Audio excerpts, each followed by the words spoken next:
नमस्कार, मी सुरेखा कुलकर्णी।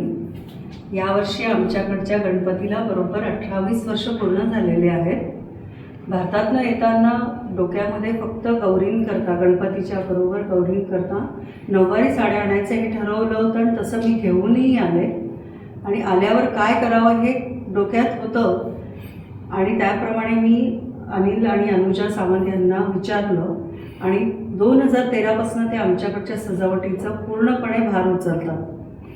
नमस्कार, मी अनुजा सावंत। सुरेखाने जेव्हा ह्या संकल्पनेविषयी बोलते मी, तर सुरेखाने जेव्हा भारतातून त्या साड्या आणल्या तेव्हा तिने मला बोलावलं आणि अनिलला आणि आम्हाला साड्या दाखवल्या। तेव्हा त्या साड्या पाहताच नऊवारी आणि पैठणीवर त्यातल्या पाहताच एकच संकल्पना डोक्यात आली, ती म्हणजे सह्याद्रीच्या गुहेतली कातळाचं मंदिर आणि तेच साकारण्याचा आम्ही प्रयत्न केला। कातळातील हे मंदिर बनवताना आम्ही जास्तीत जास्त कागद वापरण्याचा प्रयत्न केला। त्यात आम्ही हे सुंदर खांब पण बनवले आहेत, ते थर्माकोलचे बनवले आहेत। त्यात गणपतीसाठी आम्ही एक कमळ पण सुंदर कमळ बनवलेलं आहे।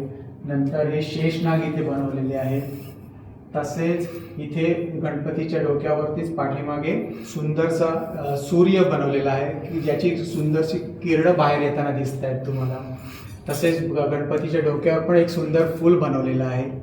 आणि हे करताना कागदावर रंग आणि वाळू हे दोन्ही गोष्टी घेतल्यामुळे दगडासारखा पूर्णपणे इफेक्ट आलेला आहे।